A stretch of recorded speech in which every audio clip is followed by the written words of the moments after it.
See, this is the second question of second type. See, remember here, the train as well as the object, both of them are moving. Okay, so here a cyclist is moving at some speed. A train of length 300 meter is moving 7 times the speed of the cyclist in the same direction as the cyclist. Crosses her in 12 seconds. If the train moves in opposite, the train can cross in 9 seconds. What is the speed of the train? Alright, well and good. Now compared to the size of the train, the cyclist is like a point object, correct? It's very narrow.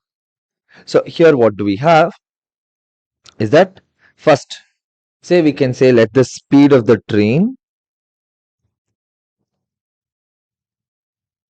So we have the speed of the train. Let it be x meter per second. So we are not going to go with kilometer per hour for now. We'll take it as meter per second. So that you can directly add. It's much easier. Now the length of the train. This is 300 meter. Correct. Now what do we have? If both of them move in the same direction, it takes 12 seconds. And in the opposite direction, it takes 9 seconds. Correct? So in the first case, what do we have is that, see, we don't know the speed of the cyclist, right? But what we do know is that the first case, see, imagine the cyclist is here. So this is the cyclist. All right. Now cyclist is moving this way. Train is also moving this way. This is 300 meter. Right? And the time taken for this one is 12 seconds. Likewise, if it's in the opposite direction, time taken is 9 seconds. So what we are going to do, we'll start by taking a simple equation because they've also told that it is moving 7 times the speed of the cyclist. So if you're taking the speed of the train as x, I would say it's easier if you take this as 7x. So cyclist will be x and the train is going to be 7x. Okay, so first we know the formula.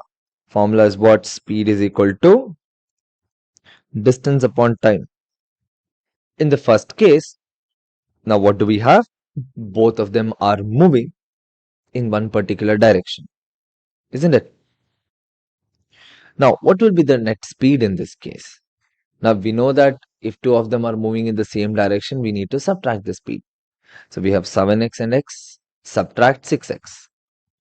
So, we have 6x is equal to distance, which is 300 meter by 12. So 6, 5, 50 times. You're dividing by 6 basically. So we get x is equal to 50 divided by 12. Isn't it?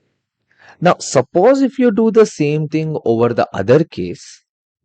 Okay, other case. That is when you're taking that both of them are crossing in opposite direction. Then the speed is going to become 8x. Understood? So anyway, now what do we have? X is equal to 50 divided by 12. So speed of the train 7x. So 7 times 50 divided by 12. So you can take 25 by 6. Alright. So what you're going to get is 175 divided by 6 meter per second. This is the answer.